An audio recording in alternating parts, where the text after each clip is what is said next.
오늘 우리에게 주시는 하나님의 말씀을 봉독하겠습니다. 로마서 5장 6절로 8절입니다. 우리가 아직 연약할 때에 기약대로 그리스도께서 경건하지 않은 자를 위하여 죽으셨도다. 의인을 위하여 죽는 자가 쉽지 않고 선인을 위하여 용감히 죽는 자가 혹 있거니와 우리가 아직 죄인 되었을 때에 그리스도께서 우리를 위하여 죽으심으로 하나님께서 우리에 대한 자기의 사랑을 확증하셨느니라. 아멘. 로마서 강의 쉬운 5번째 시간입니다.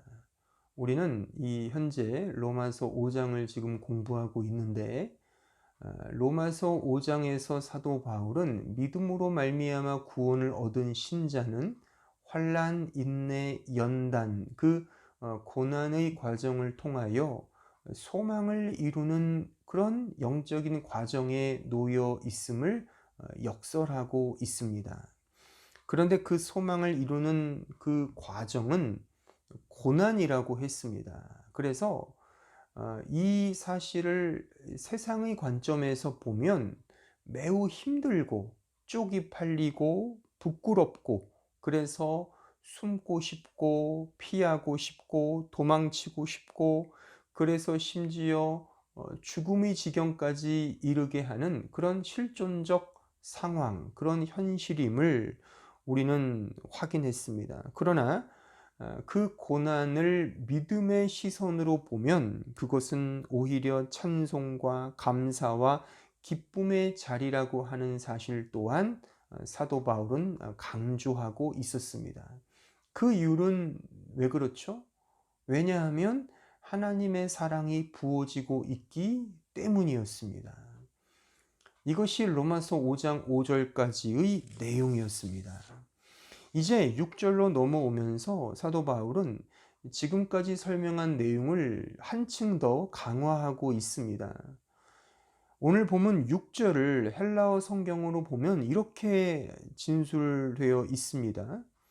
에티가르 크리스토스 에이미로 진술되어 있습니다. 여기에 가르라고 하는 그 접속사가 등장한다는 사실을 알 수가 있죠. 제가 예전에 한번 설명을 드렸는데 이 가르라고 하는 접속사는 이유를 나타내는 접속사입니다. 그러니까 왜냐하면 이라는 뜻을 가지고 있습니다. 그러니까 무슨 말이냐면 5절 이하의 6절, 7절, 8절 역시 앞절에서 이어지는 그런 문맥의 흐름 속에 주어지고 있다는 사실인 것입니다. 따라서 6절 이하의 말씀은 5절에서 확인한 그 내용을 더 한층 강조하여 설명하고 있는 것이죠. 다시 말하면 5절의 내용에서 언급한 그 하나님의 사랑을 왜냐하면 이라는 이 접속사를 사용하여 더 분명히 설명하고 있다는 사실입니다. 이런 점에서 우리는 오늘 이 본문 6절, 7절, 8절의 말씀을 통하여 이 성경이 말하는 하나님의 사랑은 무엇인지를 생각해 보고자 합니다. 또한 그 사랑을 안다는 것이 신자에게 어떤 의미가 있는지도 좀 더 구체적으로 생각해 보고자 합니다. 그러니까 오늘 설교는 사실 여러분들이 어떻게 들으면 가장 관심 있어 하고 또한 매우 익숙한 그런 주제입니다. 하나님의 사랑. 그런데 우리가 익숙한 만큼 많이 오해하고 있고 많이 안다고 자부하지만 진짜 성경이 말하는 이 진술과 의미를 오해하거나 모른 채 그냥 내가 알고 싶은 정도의 개념으로 그냥 접고 들어간다는 것입니다. 그런 의미에서 익숙한 제목이고 어떤 의미에서 우리가 쉽게 접할 수 있는 주제이지만 이 성경이 말하는 하나님의 사랑은 무엇인지를 좀 오늘 설교를 잘 들으셔서 새롭게 잘 정리하시고 또한 이 개념이 이 주제가 과연 신앙생활을 하는 나에게 어떤 영적 유익이 있는지를 좀 깊이 성찰하시면서 좀 들으시면 좋겠다 싶습니다. 신자는 고난과 환난, 핍박 속에서도 결코 실패하지 않고 반드시 승리합니다. 그렇죠? 좌절하지 않고 오히려 감사합니다. 슬퍼하지 않고 도리어 기뻐합니다. 왜냐하면 하나님의 사랑 때문입니다. 그 정도로 중차대한 이 하나님의 사랑은 오늘 본문에 의하면 이렇게 규정되고 정의되어 있습니다. 즉 6절을 다시 보시면 우리가 아직 연약할 때에 기약대로 그리스도께서 경건하지 않은 자를 위하여 죽으셨도다. 이것이 사랑의 정의라고 하는 것입니다. 이렇게 하나님의 사랑을 규정하고 있습니다. 그러므로 성경이 말하는 하나님의 사랑은 바로 예수 그리스도의 십자가의 사랑입니다. 그 십자가의 사랑을 가리키는 것입니다. 하나님께서 죄인을 위해 죽임당하신 그 희생의 사랑이 곧 하나님의 사랑입니다. 8절에서 사도는 이 사랑을 가리켜 하나님의 사랑의 확증이라고까지 표현하고 있습니다. 8절을 다시 보시면 우리가 아직 죄인 되었을 때에 그리스도께서 우리를 위하여 죽으심으로 하나님께서 우리에 대한 자기의 사랑을 확증하셨느니라. 여기에 확증하셨느니라로 번역된 수니스템이란 동사는 증명하다, 전시하여 나타내다, 세워서 추천하다, 내 모든 것을 맡긴다라는 그런 뜻을 담고 있습니다. 결국 예수 그리스도께서 우리를 위하여 죽으신 그 십자가가 하나님 사랑의 확실한 내용이며 증거임을 지금 천명하고 있는 것입니다. 따라서 십자가를 모르면 하나님의 사랑을 모르는 것이고, 하나님의 사랑을 안다는 것은 반드시 예수 그리스도의 십자가를 아는 것에 근거함을 우리는 꼭 명심해야 하는 것입니다. 그냥 인간적으로 친하고 나누고 섬기고 대접하고 관계 맺는 것이 성경이 말하는 사랑이 아니라는 것입니다. 자, 요한일서 4장 7절로 10절에 가보시죠. 사랑하는 자들아 우리가 서로 사랑하자. 사랑은 하나님께 속한 것이니. 보세요. 사랑은 하나님께 속한 것이다. 그러니까 인간에게 속한 것이 아니라는 겁니다. 사랑은 하나님께 속한 것이니 사랑하는 자마다 하나님으로부터 나서 하나님을 알고 사랑하지 아니하는 자는 하나님을 알지 못하나니 이는 하나님은 사랑이심이라. 하나님의 사랑이 우리에게 이렇게 나타난 바 되었으니, 나타난 바 어떻게요?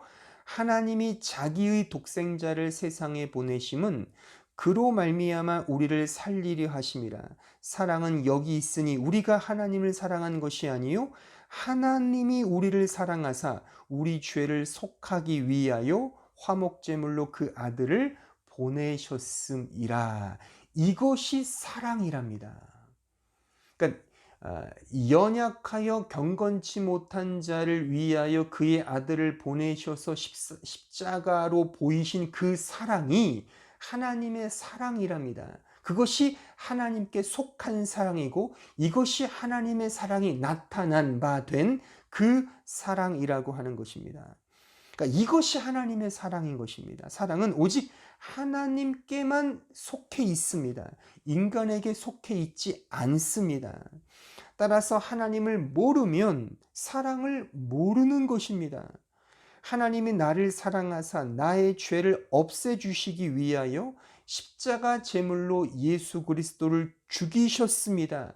이 십자가의 대속의 사랑, 희생의 사랑, 속전의 사랑이 곧 하나님의 사랑입니다. 결국 신자의 아이덴티티, 그 신자의 정체성은 이런 하나님의 사랑을 아느냐 모르느냐로 갈립니다. 교회 생활을 아무리 오래 하고 열심히 해도 이 사랑을 모르면 그는 하나님의 사랑을 모르는 것이며 그는 진정한 신자가 아닙니다. 신자의 모든 것은 바로 하나님의 이 사랑에 근거합니다. 이 사랑이 근거가 되어 우리 구원의 확실성과 최종성을 확신하게 되는 것입니다. 우리 구원의 확실성과 최종성을 확신하게 된다는 말입니다. 그러니까 우리의 구원은 내 열심, 내 노력, 내 믿음이 근거가 아니라 하나님의 사랑입니다. 나를 향한 이 사랑 때문에 내 구원은 확실한 것입니다. 이렇게 확신을 갖는 것이죠. 내 확신이 아니라 하나님의 사랑 때문에 확신을 얻는 것이다. 그 의미인 것입니다. 그러니까 이것만큼 확실한 근거가 어디에 있겠습니까? 그렇잖아요. 그러니까 내 감정의 변덕, 변덕스러운 감정에 내 구원이 정초되어 있다면 얼마나 왔다 갔다 하겠냐는 겁니다. 변덕이 막 죽을 쓰겠죠. 그런 게 아니라는 것입니다. 나의 구원은 전적으로 하나님의 사랑, 그 은혜에 근거하고 있다는 말씀입니다. 그리고 구원뿐만 아니라 우리의 삶 전체가 다 하나님의 사랑 안에서 영위되어 있습니다. 나의 형편과 환경이 어떠하든 하나님은 나를 이렇게 사랑하신다는 이 확증 속에서 보면 찬양과 감사가 막 터져 나오지 않습니까? 그죠? 어떻게 이런 환경인데 찬양이 나오고 이런 여건인데 감사가 터져 나오냐는 말입니다.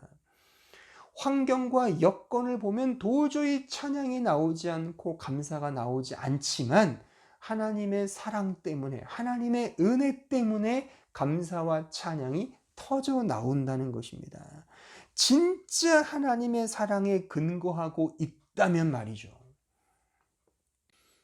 시편 57편 7절에 가보시죠. 하나님이여 내 마음이 확정되었고 내 마음이 확정되었사오니 내가 노래하고 내가 찬송하리이다. 지금 다윗이 노래하고 있습니다. 그의 마음이 확정되었답니다.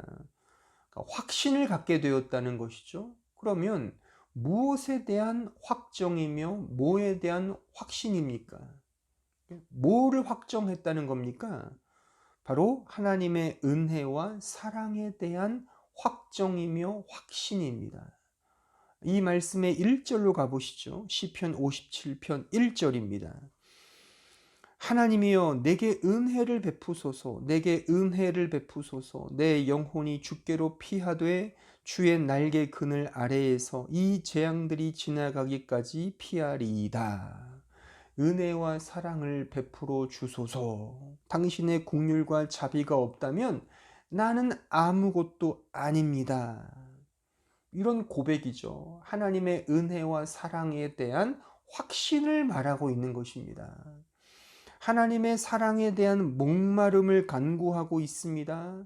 그 사랑 앞에 나 자신의 영혼을 불쌍히 여겨달라고 하는 그런 영적 울림의 간구이며 기도입니다. 그러니까 이런 자에게 환경과 여건이 무슨 대수겠습니까?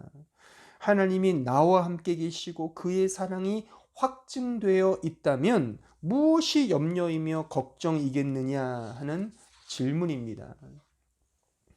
비근한 예로 그 빌 게이츠나 워런 버핏이 여러분들의 절친이라고 한번 생각해 보세요. 절친이라고 한번 생각해 보세요. 조 바이든이나 앙겔라 메르켈이 여러분들과 생을 같이 하는 중마고 혹은 관포지교라고 한번 상상해 보십시오. 얼마나 든든하고 얼마나 뻑적지근 하겠습니까? 그렇죠? 그러니까 예전에 본 영화 중에 그 동갑내기 과외하기란 영화가 있었습니다. 김하늘과 권상우가 주연으로 출연한 작품이었습니다. 거기에 보면 이 권상우가 조폭 두목의 아들로 꽤 싸움 잘하는 학생으로 등장합니다. 그런데 그 권상우에게 어리숙한 남동생이 하나 있었습니다. 어느 날 그 남동생이 동네 양아치들에게 털리고 있었습니다. 금품 갈취를 당하고 있었던 것이죠. 그런데 꽤 태연하게 털리고 있었던 것입니다. 아니, 털렸다기보다는 그냥 선심 쓰듯이 그냥 내어주는 것처럼 보였습니다. 왜 그랬을까요? 그 영화를 보신 분들은 알겠지만 그 이유는 그 동생에게는 잘 나가는, 싸움 잘하는 형이 있었던 것이죠. 권상우. 그 싸움 잘하는 형이 있었던 것입니다. 곧장 형이 와서 그 양아치들을 다 초토화시켜 버립니다. 그러니까 싸움 잘하는 형이 있어도 이렇게 배짱과 태연함이 있더라는 겁니다. 그런데 우리는 우주 만물을 창조하신 하나님을 아버지로 믿고 있는 자 아닙니까? 그가 나를 얼마나 사랑하시는지, 그와 동일 본질이신 성자 하나님께서 나를 위해 인간이 되시고 십자가의 죽임을 당하시기까지 사랑하신 존재가 바로 나입니다. 우리라는 것입니다. 우리가 이런 사랑을 지금 입었습니다. 입고 있습니다. 그 권상우의 동생만큼이나 태연함이 있으십니까? 배짱이 있으십니까? 그러니까 정말 믿음이 있습니까? 이런 하나님을 믿고 있다는, 나를 이렇게 사랑하신다는 그 믿음이 있냐는 겁니다. 우리 모두는 믿는 척하는 것은 아닙니까? 그러니까 스스로에게 물으셔야 합니다. 나는 대관절 왜 믿는 척하고 있는가? 믿는 척하기 위해 교회에 나오시면 안 됩니다. 진짜 믿으셔야 합니다. 믿는 척하지 마시고, 그러니까 믿지 못하시겠거든 솔직하게 말씀하시면 됩니다는 믿을 수가 없습니다. 그러니까 믿어지지 않는데 믿는 척, 억지로 믿는 척 하는 것만큼 그런 건 대책이 없습니다. 그런 포커페이스를 하면 더 이상의 복음과 나와의 관계는 더 진전되지를 못합니다. 저는 주일에 가정 예배를 드립니다. 영상 예배도 또 드리지만 따로 가정 예배를 아이들과 함께 드리거든요. 그때 저는 제 애들에게 솔직히 묻습니다. 너희는 지금 이 말씀이 믿어지냐? 진짜 복음이 믿어지냐? 그러면 애들은 대답 대신에 그냥 쓱 웃습니다. 그냥 웃지요로 대답을 대신합니다. 그러니까 믿지 못하겠다는 거죠. 그럼 저는 솔직히 저도 답을 합니다. 그래, 지금은 믿어지지 않을 거야. 나도 그랬어. 그러니 기도하자. 하나님께, 성령 하나님께 내 마음에 이 하나님의 사랑이 느껴지도록 이 말씀을 붙들고, 그러니까 이해가 안 되지만 계속 말씀을 상기하면서 기도하자. 나에게 믿음을 달라고 그렇게 이야기를 합니다. 그러면 네라고 아는 둥 모르는 둥 대답을 합니다. 그러니까 믿는 척하지 말자는 거죠. 진짜 하나님이 내 아버지라고 믿는다면 아까 제가 예를 들었던 것처럼 아니 어느 정도 배짱과 태연함이 있어야 되는 건 아닙니까? 그런데 우리는 너무나도 이 환경과 여건에 골몰해한다는 사실입니다. 그러니까 하나님의 사랑만큼 우리에게 힘이 되고 용기가 되며 위로가 되는 말씀은 없을 것입니다. 하지만 우리는 이런 하나님의 사랑보다 현실의 여건을 더 집요하게 따지며 바라봅니다. 그러니까 하나님의 사랑을 잘 몰라도 현실이 좋으면 오케이가 되고, 아무리 하나님의 사랑의 복음을 수십 대의 덤프트럭으로 싣고 와도 현실이 꽝이면 그 모든 사랑과 복음 역시 꽝이 되어버린다 말입니다. 로마서 8장 32절에 가보시죠. 자기 아들을 아끼지 아니하시고 우리 모든 사람을 위하여 내주신 이가 어찌 그 아들과 함께 모든 것을 우리에게 주시지 아니하겠느냐. 이 말씀을 진짜 믿으십니까? 이것이 하나님의 마음입니다. 우리를 향한 사랑의 마음입니다. 하나님은 십자가를 통해 다 주셨습니다. 그런데 무엇을 못 주겠느냐라는 그런 역질문이 바로 이 말씀이죠. 그러니까 이 질문 앞에 여러분들은 무슨 생각이 드십니까? 무슨 생각이 드십니까? 그 맹자의 이 양해왕편에 보면 뭐 이런 글귀가 있습니다. 무항산 무항심이라는 글귀가 등장합니다. 그러니까 항산이 없으면 항심이 없다란 뜻입니다. 즉 생활이 안정되지 않으면 바른 마음을 견지하기 어렵다는 의미입니다.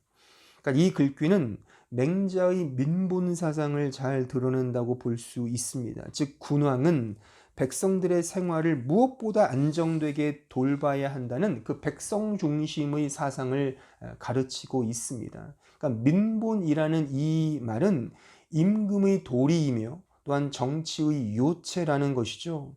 이것은 분명 임지상정입니다. 누구나가 인정하고 바라며 동경하는 사상입니다. 하지만 믿음의 도리는 이와는 정반대라는 사실을 신자라면 반드시 견지해야 합니다. 지금 우리가 다루는 로마서 5장은 바로 우리의 생활이 안정되어 기쁨이 오는 것이 아니라 하나님을 향한 믿음 때문에 기뻐하고 감사한다는 말씀입니다. 이런 의미에서 복음은 우리를 불편하게 만드는 거죠. 하지만 이것이 우리가 추구해야 할 진리인 것입니다. 자, 마태복음 6장 31절로 34절에 가보시죠. 그러므로 염려하여 이르기를 무엇을 먹을까 무엇을 마실까 무엇을 입을까 하지 말라. 이는 다 이방인들이 구하는 것이라. 너희 하늘 아버지께서 이 모든 것이 너희에게 있어야 할 줄을 아시느니라. 그런즉 너희는 먼저 그의 나라와 그의 의를 구하라. 그리하면 이 모든 것을 너희에게 더하시리라. 그러므로 내일 일을 위하여 염려하지 말라. 내일 일은 내일이 염려할 것이요 한날의 괴로움은 그날의 족하니라. 우리를 사랑하시는 그분이 우리의 아버지이십니다. 그래서 염려하지 말라 하십니다. 그러니까 염려하지 마십시오.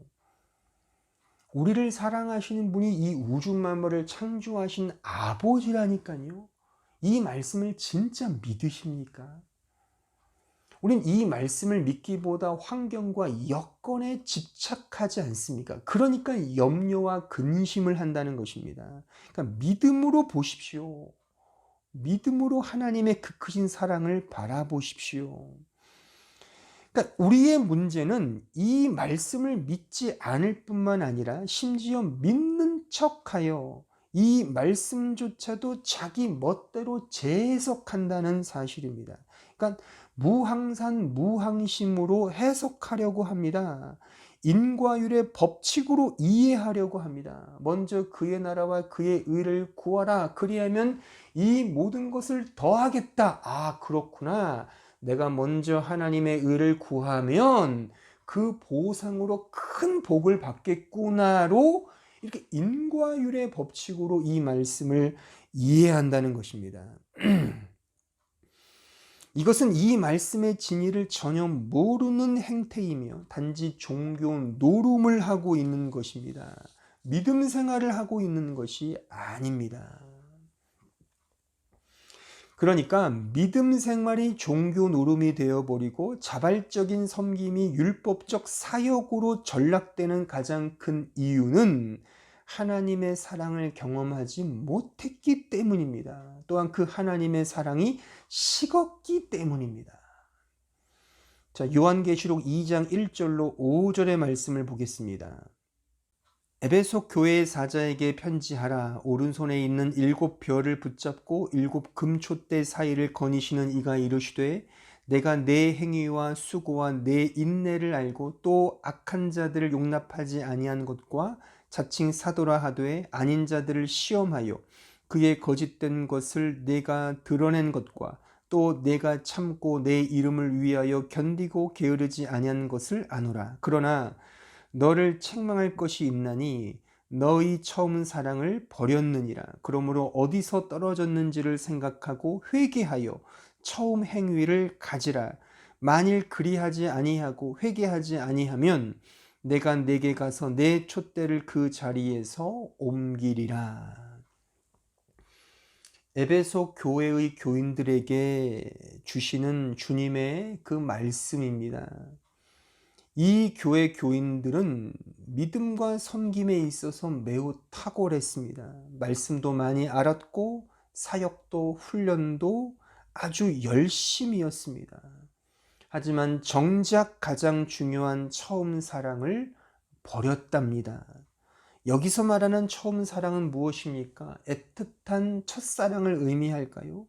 그런 감정적 내용이 아니라 다름 아닌 예수 그리스도의 십자가 사랑을 의미하는 것입니다. 자, 에베소서 1장 3절로 6절에 가보시죠. 에베소 교회에 편지한 이 내용, 그러니까 에베소 교회가 어떠했는지를 지금 에베소서 1장이 우리에게 가르쳐주고 있습니다. 그러니까 이 사랑을 잃어버린 것입니다. 그러니까 어떤 사랑이냐? 에베소서 1장 3절 6절에 가보시면 찬송하리로다 하나님 곧 우리 주 예수 그리스도의 아버지께서 그리스도 안에서 하늘에 속한 모든 신령한 복을 우리에게 주시되 곧 창세전에 그리스도 안에서 우리를 택하사 우리로 사랑 안에서 그 앞에 거룩하고 흠이 없게 하시려고 그 기쁘신 뜻대로 우리를 예정하사 예수 그리스도로 말미암아 자기의 아들들이 되게 하셨으니 이는 그가 사랑하시는 자 안에서 우리에게 거저 주시는 바 그의 은혜의 영광을 찬송하게 하려는 것이라. 에베소 교인들은 이 은혜의 복음에 깃든 하나님의 사랑을 배우고 알았습니다. 이것이 그리스도 예수의 십자가 사랑이었습니다. 그래서 이 교회의 모든 성도들에게 있어서 유일한 기도 제목은 바로 이 예수 그리스도의 사랑을 더 깊이 아는 것이었습니다. 에베소서 3장 17절로 19절에 가보시죠. 믿음으로 말미암아 그리스도께서 너희 마음에 계시게 하시옵고 너희가 사랑 가운데서 뿌리가 박히고 터가 굳어져서 능히 모든 성도와 함께 지식에 넘치는 그리스도의 사랑을 알고 그 너비와 길이와 높이와 깊이가 어떠함을 깨달아 하나님의 모든 충만하신 것으로 너희에게 충만하게 하시기를 구하노라. 그리스도 예수의 사랑의 그 아는 지식의 너비와 길이와 깊이와 높이가 더 풍성해지는 것이 에베소 교인들의 기도 제목이었다는 사실입니다. 그들은 이 기도 제목을 붙들고 날마다 기도하며 그 예수 그리스도를 아는 그 십자가의 사랑을 아는 지식 안에서 자라가고자 또한 소원했습니다. 에베소서 4장 15절로 16절입니다. 오직 사랑 안에서 참된 것을 하여 범사에 그에게까지 자랄지라. 그는 머리니 곧 그리스도라. 그에게서 온 몸이 각 마디를 통하여 도움을 받음으로 연결되고 결합되어 각 지체의 분량대로 역사하여 그 몸을 자라게 하며 사랑 안에서 스스로 세우느니라. 그러니까 이런 사랑이 있었다는 겁니다. 에베소 교회 교인들에게. 그런데 계시록 2장에 가면 이제 그들에게 이 사랑, 십자가를 아는 사랑, 그 하나님에 대한 사랑이 식었답니다. 물론 인간적으로 열심을 내고 말씀도 많이 알고 교리적으로 투철하고 어떤 부분에 선명한 분별력은 있다 하지만 정작 가장 중요한 이 십자가의 복음, 하나님의 사랑에 대해서는 식었고 그 사랑을 버렸다는 것입니다. 이 사랑을 모르면 그 어떠한 행위와 인간적 노력과 수고가 있는들 그것은 아무런 소용이 없다는 것입니다. 따라서 이 사랑은 바로 인간적인 사랑이 아닙니다. 하나님의 사랑인 것입니다. 십자가의 사랑입니다. 하지만 죄인인 인간은 자기 중심적으로 모든 것들을 재편하려고 하죠. 하나님의 사랑마저도 자기 열심으로 채우려고 합니다. 자기 의를 쌓고자 합니다. 인간적 자기 열심을 통하여 그 사랑을 실천하려고 합니다. 그 즉시 그 사랑은 하나님의 사랑, 십자가의 사랑, 그 은혜를 아는 사랑이 아닙니다. 그래서 주님은 에베소 교회의 교인들을 책망하신 겁니다. 너희는 그 처음 사랑, 그 십자가의 사랑을 버렸도다라고 한탄하신 것입니다.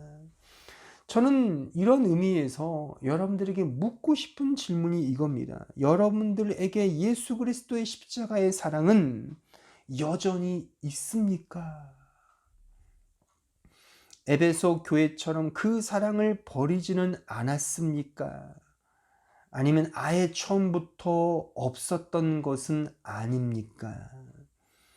인간적 사랑에 끌려 교회에 나왔지만 남편을 따라, 아내를 따라, 부모를 따라 어쩔 수 없이 등록하고 출석은 했지만 여전히 십자가의 복음, 하나님의 사랑을 모르는 자는 아닙니까?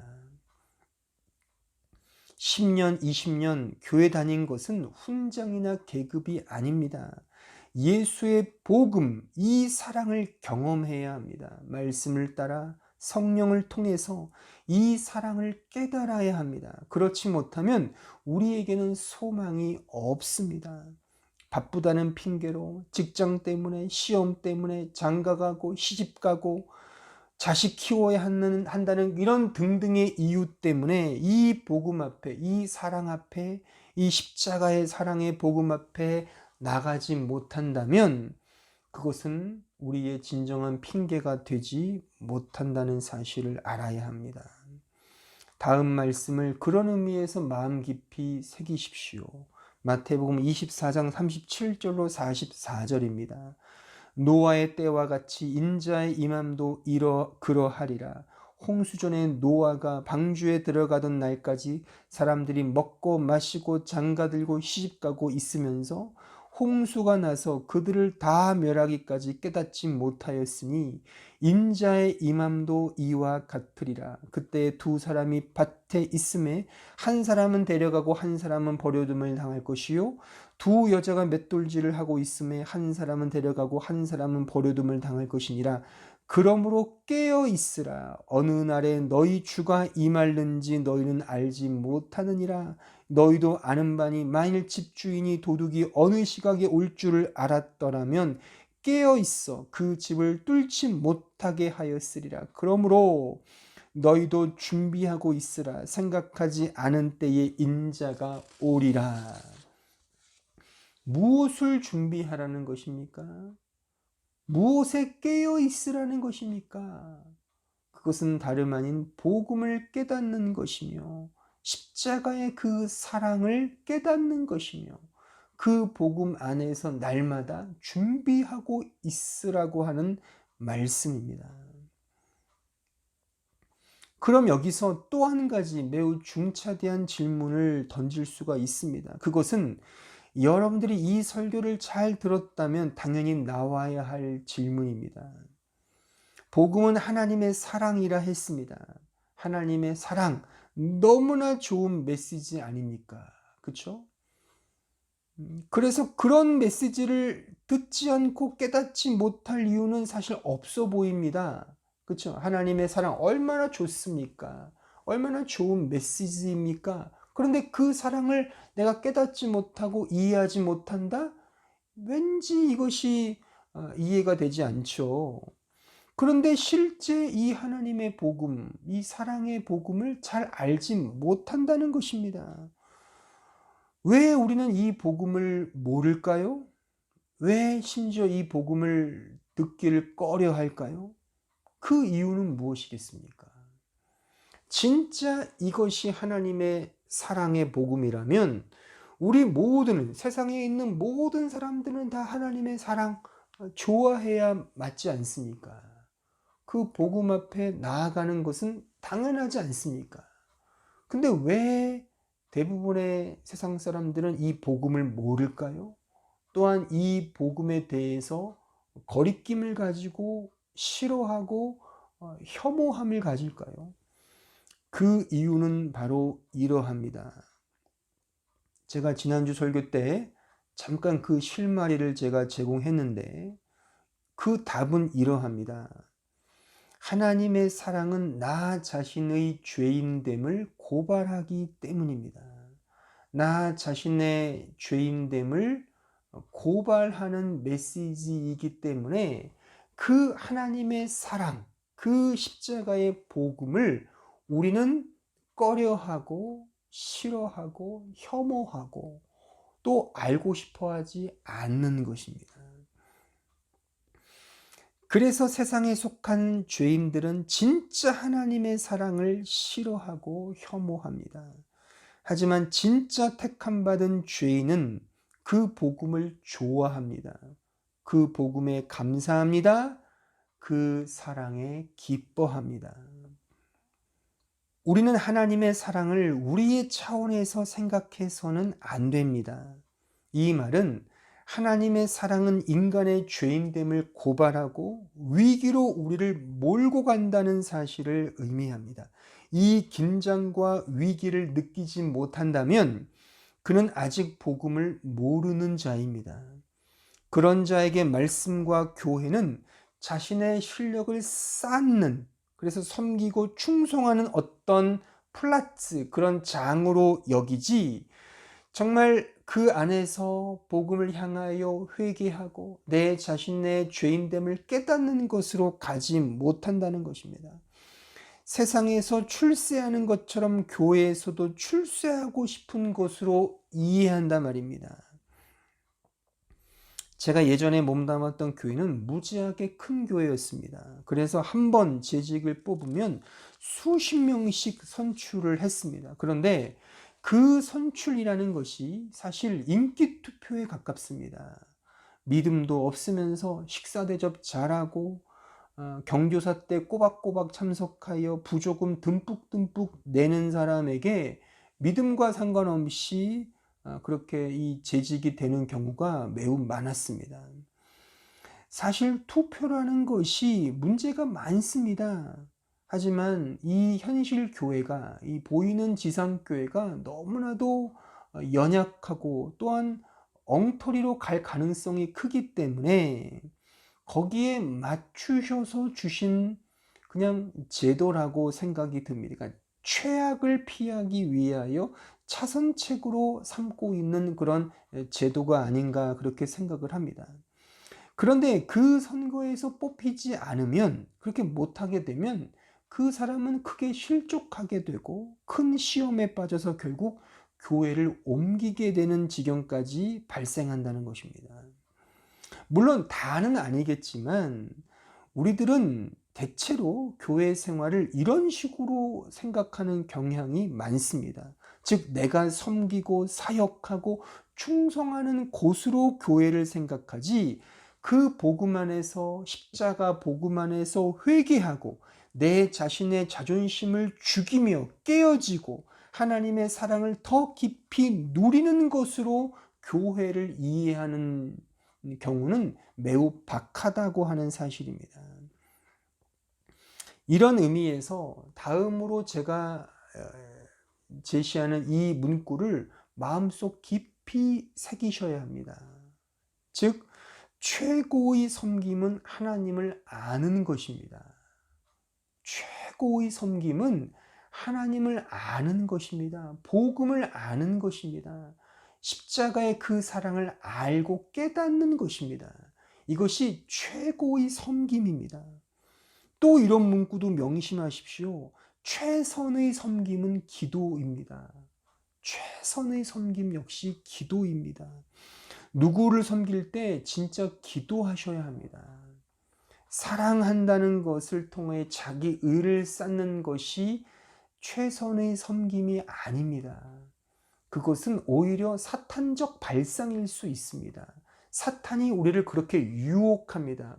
우리의 의를 드러내기 위해, 자기 자랑을 일삼기 위해서 사랑을 베풀고 교회에서 충성하고 그렇게 섬기게끔 사탄이 우리를 주장한다는 사실을 우리는 명심하셔야 합니다. 최선의 섬김은 기도하는 것입니다. 진정 그 영혼을 사랑하는 마음으로 하나님께 의탁하는 것입니다. 그것이 기도인 것입니다. 최고의 섬김은 하나님을 아는 것, 복음을 아는 것이며 최선의 섬김은 기도하는 것입니다. 하나님을 의지하는 것입니다. 그것이 우리 이 교회 안에서 이루어져야 할 가장 본질적인, 말하자면 사역입니다. 사역. 초대교회가 말씀과 기도에 전무했지 않습니까? 물론 다른 것이 중요하지 않다는 것은 아닙니다. 하지만 그런 것들은 본질이 아닙니다. 본질이 아니라니까요. 본질은 말씀을 배우는 것입니다. 그래서 그 말씀을 따라 하나님을 의지하는 표로 기도하는 것입니다.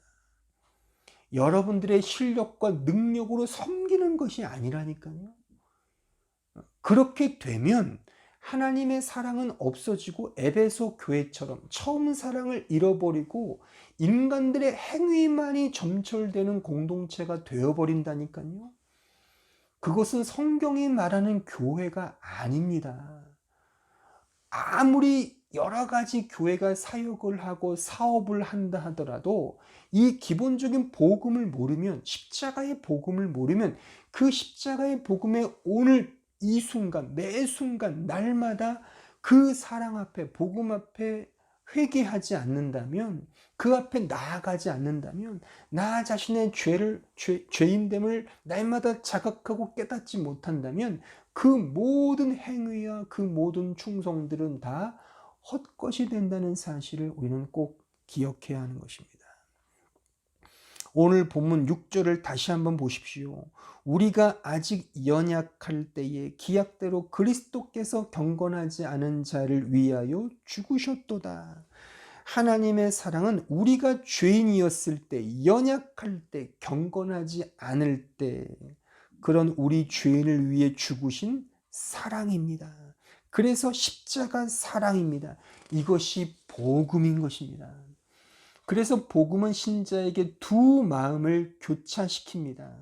하나는 신자 자신이 하나님 앞에 끔찍한 죄인이라는 그 마음과 동시에 그런 죄인인 나를 위해 하나님께서 자신을 찢으시고 희생하신 그의 사랑의 마음, 이 두 마음인 것입니다. 신자는 이 두 마음을 동시에 갖습니다. 따라서 자신이 죄인이라는 사실을 깨닫지 못하는 자는 하나님의 사랑을 전혀 모르는 자이고 복음을 모르는 자입니다. 우리는 종종 하나님의 사랑을 연발하곤 합니다. 그런데 그 사랑이 인간적 측면에서 국한된다면 그것은 결코 하나님의 사랑이 아닙니다. 남을 위해 물심양면으로 대접하고 도움을 주며 헌신하고 섬긴다 하더라도 그것이 자신의 죄인됨과 관계를 갖지 않는다면 그것은 하나님의 사랑이 아닙니다. 우리 주위에 얼마나 헌신적으로 섬기는 사람들이 많습니까? 종교인들 가운데서도 진정 자기 희생의 극치를 보여주는 탁월한 성자들이 얼마나 많습니까? 그러나 그들은 하나님 앞에 자신이 죄인임을 깨닫지 못하기에 그들이 행하는 모든 사랑은 하나님의 사랑과는 관계가 없습니다.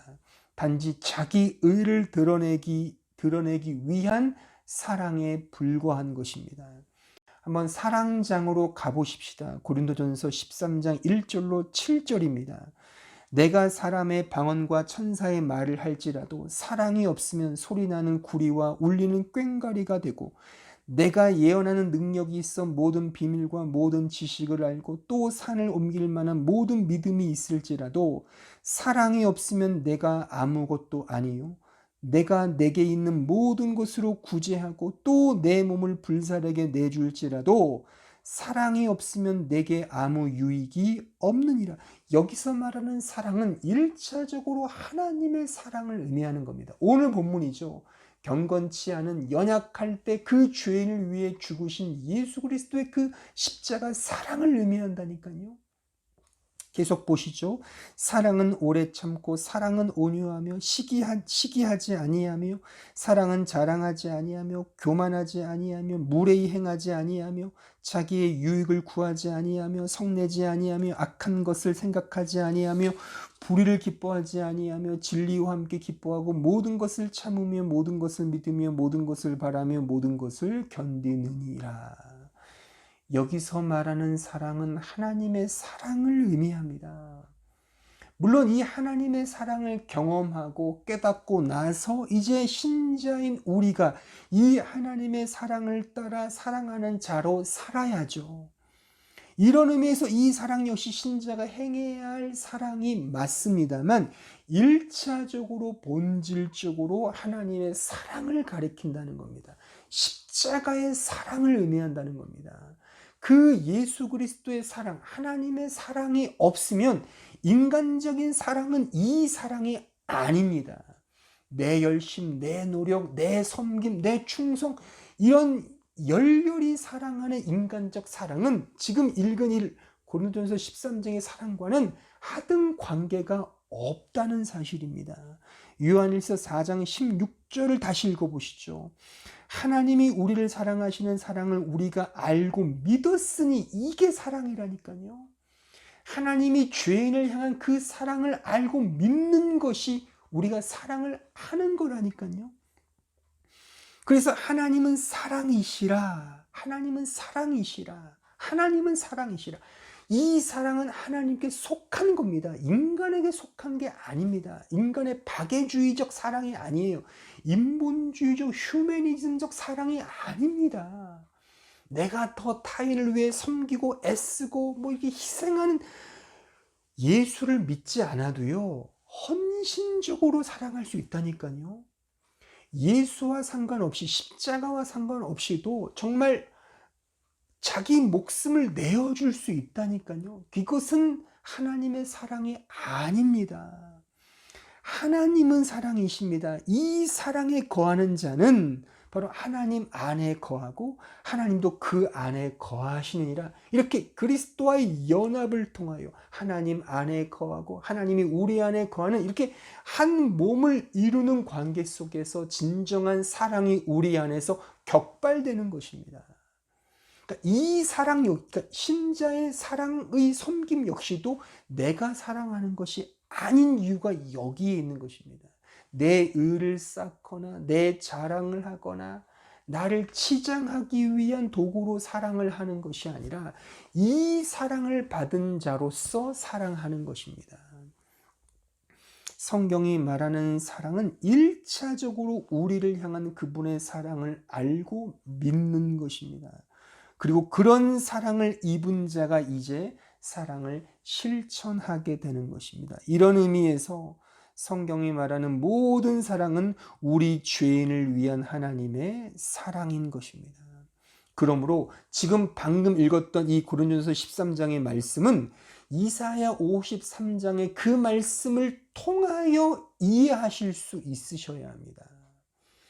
고린도전서 13장의 그 사랑장은 이제 읽을 이사야 53장의 그 말씀과 오버랩해서 함께 그 안에서 적용하여 우리는 이해하실 수 있으셔야 합니다. 자, 이사야 53장 4절로 6절에 가보겠습니다. 그는 실로 우리의 질고를 지고 우리의 슬픔을 당하였거늘 우리는 생각하기를 그는 징벌을 받아 하나님께 맞으며 고난을 당한다 하였노라. 그가 찔림은 우리의 허물 때문이요 그가 상함은 우리의 죄악 때문이라. 그가 징계를 받음으로 우리는 평화를 누리고 그가 채찍에 맞음으로 우리는 나음을 받았도다. 우리는 다 양 같아서 그릇 행하여 각기 제 길로 갔거늘 여호와께서는 우리 모두의 죄악을 그에게 담당시키셨도다. 이 말씀을 통하여 고린도전서 13장의 그 사랑장을 이해하셔야 합니다. 그러니까 성경이 말하는 모든 사랑은 이 십자가의 사랑이에요. 우리를 위하여 대속 제물로 이 세상에 오시며 십자가를 지신 예수 그리스도의 그 십자가 사랑으로 사랑을 이해해야 하는 것입니다. 죄인을 향한 하나님의 사랑입니다.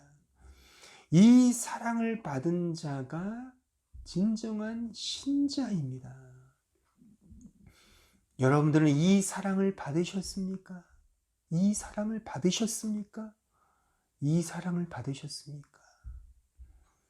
하나님의 사랑 말만 하지 마시고 이 십자가의 사랑을 알아야 합니다. 더 깊이 알아야 합니다. 이 십자가의 복음으로 가야 합니다. 그런데 그 십자가로 가기 위해선 필연적으로 나 자신의 죄인됨을 고발당하고 영적 깨어짐 속에 나 자신을 삭제당하는 영적 고난을 겪어야 한다는 사실입니다. 이것이 어렵고 불편하죠. 그래서 우리가 이 하나님의 사랑, 십자가의 복음을 이해하지 못하고 알려고 하지 않고 또한 불편해하며 세상의 무수한 모든 사람들은 다 그 하나님의 사랑을 멀리하는 이유인 것입니다. 영적 몸부림 속에 나를 향한 하나님의 사랑을 깨닫는 것인데 단지 하나님의 사랑을 휴머니즘적인 인본주의적인 사랑으로만 이해하지 나 자신이 그 앞에 그 사랑이 없으면 그 십자가의 사랑이 없으면 나는 아무것도 아니라고 하는 사실을 모른다 말입니다. 여러분들은 어떠하십니까? 이 말씀을 통하여 여러분들의 신앙의 실존을 정직하고 겸손하게 돌아보셔야 합니다. 그러므로 하나님의 사랑을 말하면서 릴리랄라 탱자탱자 키득키득할 수 없습니다. 왜냐하면 나 자신의 죄인됨을 즉시 당하고 깨닫기 때문이죠. 그렇죠? 이 하나님의 사랑과 용서는 필연적으로 내 자신의 죄인됨을 고발당하여 그 믿음의 회개의 자리로 끌고 간단 말입니다. 그런데 키득키득 웃을 수 있습니까? 탱자탱자 할 수 있습니까? 릴리랄라 춤출 수 있겠습니까? 그럴 수 없다는 겁니다. 이게 이 복음이 세상으로부터 천대받고 멸시받고 혐오의 대상이 바로 이 이유인 것입니다. 여러분들도 하나님의 사랑, 지금 제가 설명한 이 하나님의 사랑을 좋아하실 수 있으시겠습니까? 이것은 인본주의적인 사랑이 아니라 말입니다. 그냥 박애적인 사랑이 아니에요. 십자가의 사랑이라니까요. 내 자신의 죄가 고발당하는 사랑이란 말입니다. 그러니까 좋을 수 없죠. 그래서 우리도 이 하나님의 사랑, 성경이 말하는 십자가의 사랑을 멀리하고 싶은 거죠. 그래서 우리는 이 사랑을 다 인본주의적인 사랑으로 다 탈바꿈 시켜버리는 겁니다. 그 사랑을 그냥 이 십자가의 사랑이 아니라 인간적인 사랑으로 서로 그냥 해피하게 웃고 떠들고 먹고 마시고 섬기고 이런 식으로 하나님의 사랑을 이용하지, 이 십자가의 사랑, 내 자신의 죄가 고발당하고 그 앞에 회개해야 하는 그런 의미로서는 받아들이지 못하고 있다는 것입니다. 가령 우리는 종종 그 영화 밀양에 등장하는 그 살인마에게 주어진 그 복음의 얼토당토 않음에 대하여 비판하곤 합니다. 저도 마찬가지입니다. 그런데 지금 제가 설명한 이 복음의 진술이 그러한 미묘한 문제에 대한 분명한 리트머스지를 제공한다고 생각을 합니다. 그러니까 하나님의 사랑의 복음은 자신의 죄 용서를 통해 면죄부를 받는 것으로 그치지 않습니다. 하나님의 사랑은 경건치 않은 자를 위한 그리스도의 죽음이라 말입니다. 그러므로 그 복음은 필연적으로 내 자신의 죄에 대한 회개로 나를 이끕니다. 나아가게 한단 말입니다. 복음에 대한 믿음의 회개가 없다면 그는 하나님의 사랑을 모르는 것입니다. 그 영화에 등장하는 그 살인마는 진정한 하나님의 사랑과 이 십자가의 복음을 몰랐다고 그렇게 이해하면은 뭐 이런 여러 가지 비판과 우리의 좀 애매모호했던 생각들이 정리가 되지 않습니까? 그죠? 단순히 내 잘못을 합리화시키거나 내 죄를 합리화시키는 의미에서 하나님의 사랑이니 그의 용서니 하는 것은 인본주의적 사랑이라니까요. 하나님의 사랑과 십자가의 복음은 내 자신이 그 앞에 설 수 없는 죄인임을 자각하게 하고 깨닫게 하여 그 자리가 불편하게 만든다니까요. 그러니까 내가 행한 것이 얼마나 더러운 죄이며 죄인인지를 깨닫기 때문에 회개로 갈 수밖에 없다는 겁니다. 그냥 평온하게 기쁘게 난 괜찮아. 뭐 이제 하나님의 사랑을 깨달았으니 나는 그의 용서를 받았으니 나는 괜찮아. 이 정도가 아니라는 것입니다. 자신의 죄의 잘못을 합리화시키는 차원이 아니라 하나님의 사랑과 복음은 나 자신이 끔찍한 죄인이라는 사실을 즉시 당하여 그 사랑 앞에 회개하는 자로 그 자리로 가게 한다는 사실입니다. 누가복음 23장 39절로 43절에 가보시죠. 달린 행악자 중 하나는 비방하여 이르되 내가 그리스도가 아니냐 너와 우리를 구원하다 하되 하나는 그 사람을 꾸짖어 이르되 내가 동일한 정죄를 받고서도 하나님을 두려워하지 아니하느냐 우리는 우리가 행한 일에 상당한 보응을 받는 것이니 이에 당연하거니와 이 사람이 행한 것은 옳지 않은 것이 없느니라 하고 이르되 예수여 당신의 나라에 임하실 때에 나를 기억하소서 하니 예수께서 이르시되 내가 진실로 내게 이르노니 오늘 내가 나와 함께 낙원에 있으리라. 이 세상에는 딱 두 종류의 사람밖에는 없습니다. 그 상징적인 이야기가 지금 읽은 이 말씀입니다. 십자가상에서의 두 행악자 이야기입니다. 둘 다 행악자, 즉 죄인이었습니다. 한 행악자는 자신의 죄를 몰랐습니다. 그래서 예수를 인정하지 않습니다. 하지만 다른 행악자는 동일한 죄인이지만 그는 자신이 죄인임을 알고 깨닫습니다. 그리고 회개합니다. 그리고 주님께 믿음으로 구합니다. 예수여 나를 기억하소서. 이에 주님은 그에게 복음으로 말씀하십니다. 오늘 내가 나와 함께 낙원에 있으리라. 이렇게 선명하게 이 십자가 복음을 우리에게 가르쳐주고 있는 이 이야기도 드뭅니다. 여러분들은 이 두 행악자 가운데 누구입니까? 하나님의 사랑 누구나 떠드는 그런 사랑 타령이 아니라 자기 자신이 죄인됨을 깨닫는 그 사랑으로 자기 자신을 성찰해야 합니다. TV 뉴스에도 기독교는 하나님의 사랑의 종교라 그렇게 칭송하는 것을 심심치 않게 듣곤 합니다. 부처님을 믿는 스님들도 하나님의 사랑을 다 압니다. 탁월한 종교인치고 하나님의 사랑을 모르는 자는 아마 없을 것입니다. 그러나 성경이 말하는 하나님의 사랑은 그리스도께서 경건하지 않은 자를 위하여 죽으셨도다. 바로 이 사랑이라는 겁니다. 이것이 사랑입니다. 그러니까 이 진술 속에 필연적으로 내가 과연 죄인인가? 라고 하는 이 사실 앞에 내 스스로가 서야 하는 것입니다. 내 자신이 죄인임을 깨닫지 못한 자는 하나님의 사랑을 깨달을 수 없습니다. 하나님의 사랑을 깨달은 자는 필연적으로 내 자신이 정말 버러지와 같이 악마와 같이 사탄과 방불할 정도의 하나님 앞에 끔찍한 죄인임을 깨달은 자입니다. 그 깨달음 속에 하나님의 사랑, 그 십자가의 그 주님을 붙드는 것이죠.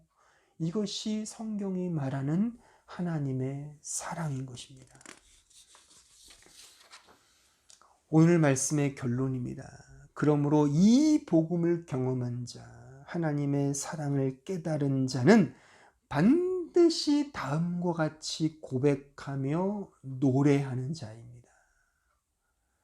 디모데전서 1장 15절 말씀을 다 함께 한번 읽어보겠습니다. 시작.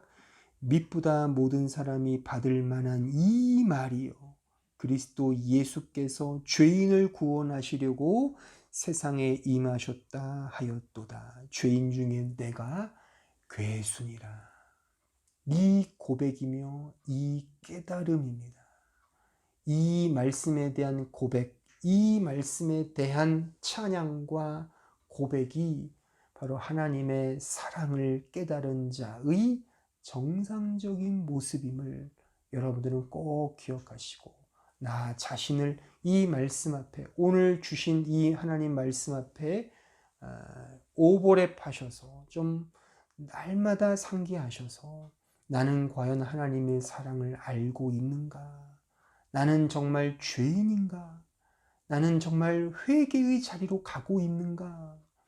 이 사실을 이 말씀 앞에 비추어서 날마다 하나님의 사랑과 은혜를 더 풍성히 누리는 우리 모든 주의 백성들 되기를 진심으로 바랍니다.